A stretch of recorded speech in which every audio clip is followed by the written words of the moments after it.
What's up the Chelsea? Welcome back to CBC. Welcome back to Chelsea Bola Channel. Jumpa lagi di episode ke-176.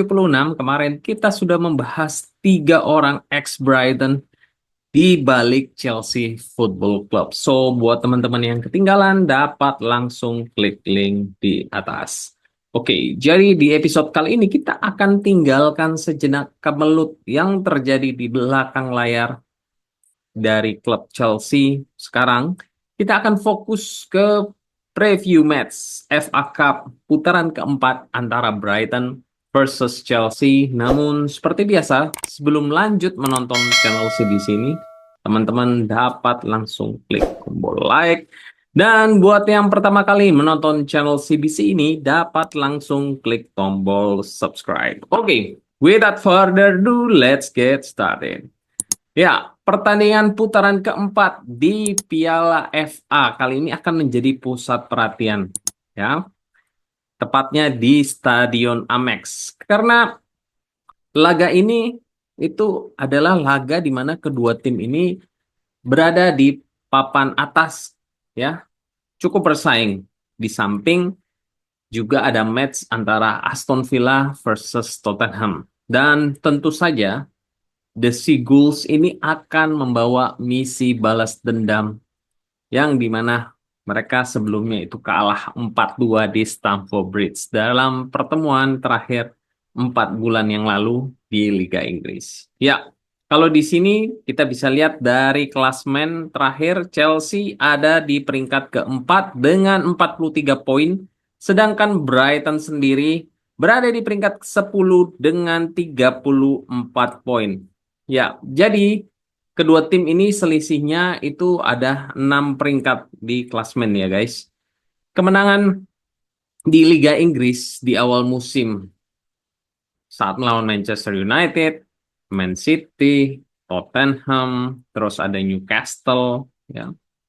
Nampaknya sekarang itu tinggal kenangan buat bos dari Brighton yaitu Fabian Harsler, di mana belum lama ini mereka itu mendapatkan kritik keras dari para fans pasca kekalahan memalukan 7-0 atas Tottenham Forest. Ya. Pelatih 31 tahun itu mengakui ya bahwa para fans ini nggak puas dengan pertandingan tandang mereka di mana mereka ini terpaksa menyaksikan kekalahan terberat mereka selama 67 tahun ya. Sehingga hal ini akan melengkapi performance buruk mereka di mana mereka ini hanya meraih 2 kemenangan dari 12 pertandingan yang di mana hal ini tentu akan berdampak pada mereka di posisi klasmen yang saat ini sangat turun jauh menjadi posisi ke-10 ya. 6 poin di belakang 7 tim teratas. Hasil sendiri itu percaya bahwa Brighton akan melakukan tes karakter dari timnya di mana dia ini ingin sekali melihat reaksi cepat dari para pemainnya dimulai dari pertandingan FA Cup kali ini ya saat melawan Chelsea. Namun bila berkaca dari 5 pertemuan terakhir antara Brighton versus Chelsea, nampaknya Chelsea ini ada di atas angin dengan meraih 5 kali kemenangan. Ya, Chelsea sendiri menurut CBC itu belum kembali ke performance brilliantnya sebelum pertengahan Desember ya. Setelah kita melawan Everton, done guys. We are finished. Sampai akhirnya kemarin itu pun ugly win melawan West Ham ya. Karena jujur kemarin kita ini itu hanya menang ugly win ya atas West Ham. Mengingat para penyerang kita ini bapuknya setengah mati dan gol yang terjadi pun itu adalah gol-gol yang pertama dari muntahan kiper dan gol yang kedua itu gol bunuh diri dari pantulan kaki dari Wan Bissaka ya. Jadi penyerang kita ini masih jauh panggang dari api ya. Mau itu Jackson, mau itu Madueke, mau itu Sancho ya, termasuk Cole Palmer dan Enzo yang semuanya itu kurang klinis di depan gawang ya. Meskipun Chelsea telah memenangkan 7 dari 11 pertandingan terakhir melawan Brighton di semua kompetisi ya. Tapi quote and quote itu balik lagi, segala sesuatunya kan terus berkembang ya, dari squad Brighton maupun dari squad Chelsea. Dan tentu saja kita tidak bisa membandingkan Brighton ini dengan 4 atau 5-6 tahun yang lalu, karena kita tahu Brighton ini 3 tahun terakhir itu sangat signifikan perkembangannya. Oke, sekarang kita masuk ke tim news ya. Dari Brighton itu nampaknya beberapa pemainnya itu masih mengalami injury issue ya, di mana mereka ini ada yang masih kondisinya diragukan, ada yang kondisinya itu sudah pasti tidak bisa turun ya, seperti Jason Steele, kemudian Igor Julio, dan juga Ferdi Kadigolu dan James Milner ya, hingga Solly March. Sementara itu kondisi yang 50-50 alias yang masih diragukan untuk dapat turun itu adalah Matt Weaver, kemudian Carlos Baleba, eh, Yasin Ayari, hingga Pervis Estupina ya.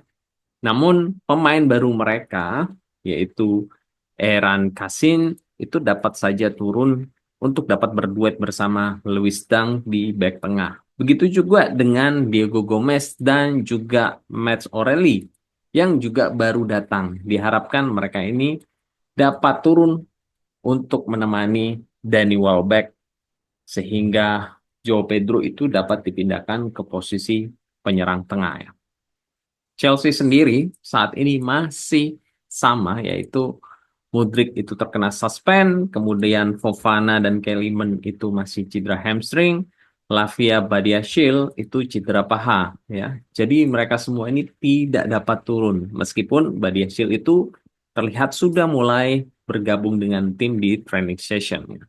Namun CBC punya kabar buruk nih, ya, di mana dalam sesi training itu tidak terlihat Nicholas Jackson maupun Mark Guehi ya. Dan ternyata Mark Guehi itu mengalami cedera pangkal paha dan Nicholas Jackson dirumorkan dia ini cedera hamstring ya. Pada saat pertandingan terakhir kemarin ya lawan West Ham ya. Sehingga kemungkinannya keduanya ini tidak bisa turun. Hmm. Kok ya pas Jackson itu cedera, Mark Guehi itu juga cedera juga deh. Aduh, ampun deh ya. Mana Felix itu sudah kita pinjamkan ke AC Milan. Padahal kita ini berharap Felix itu mengisi false nine ya. So, kemungkinan besar Nkunku itu akan kembali dimainkan di posisi yang bukan naturalnya, yaitu sebagai striker. Karena tidak mungkin juga kita ini menurunkan Mueka, pemain akademi, untuk menjadi starter di match Piala FA kali ini. Oke, sekarang kita langsung masuk ke prediksi line up. Ya, di goalkeeper Jorgensen. Ya, 100% tidak ada keraguan Jorgensen itu harus turun ya. Awas saja kalau Enzo Maresca menurunkan Robert Sanchez ya. Meskipun ini Piala FA ya, karena musim ini tuh harapan kita hanya ada di Conference League dan juga Piala FA. Lagian match Liga Inggris pun itu kan masih minggu depan. Jadi tidak ada alasan untuk Jorgensen tidak turun kali ini. Kalau Sanchez tetap diturunkan, ya, I'm sorry to say, mate. Ya, Maresca out. Ya, jangan dengarkan general manager dari goalkeeper coach Ben Roberts. Karena mereka ini backgroundnya ya sama-sama dari Brighton. Tentu mereka akan saling backup, termasuk Paul Winstanley dari director, sporting director. Ya, jangan dengarkan itu. Harus berani Enzo Maresca. Harus berani untuk melawan dari keputusan dari mereka ya. Dan menurunkan Jorgensen. Next, right center back James, no debat. Central center back Tosin, left center back Shaloba. Ya, Shaloba ini harus diturunkan ya. Jangan turunkan Colwill, please. Ya. Buat apa kita ini memanggil Shaloba kalau kita tidak memakai dia ya? Dan Colwill ini dapat turun nanti di pertengahan babak kedua untuk menggantikan Reece James ya. So it is clear ya, no question. Karena udah CBC bahas berulang-ulang, Colwill ini tampil tidak konsisten, tapi ya balik lagi dia masih 21 tahun. Jadi ya harap maklum, dan dia memang dengan umur 21 tahun menjadi central back, menjadi andalan, itu adalah penampilan dan plus point dari Levi Colwill. Jadi Levi Colwill tidak bermain buruk di usianya, tapi kita tidak bisa mengandalkan dia minggu ke minggu. That's it. Oke. Next, inverted left back. Ya, no debat. Cucurella akan ada di sana. Semoga saja mereka ini tidak cedera ya, guys.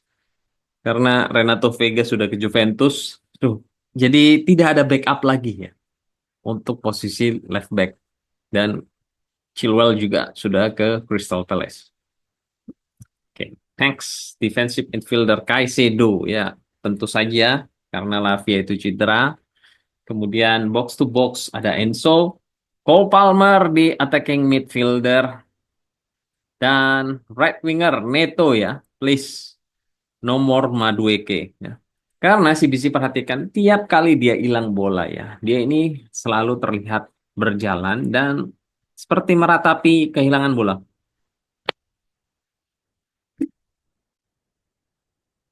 Gesturnya seperti itu ya. Tidak langsung berlari mengejar bola yang kerebut dan tidak melakukan pressing.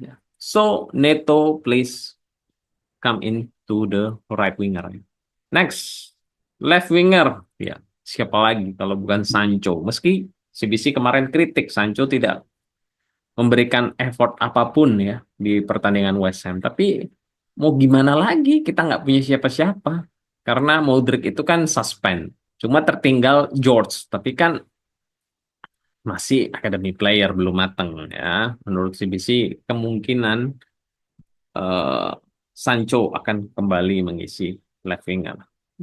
Dan striker Nkunku ya, karena siapa lagi, Jackson dan juga Maguire itu cedera. Mueka juga sama seperti George masih terlalu dini untuk menjadi starter.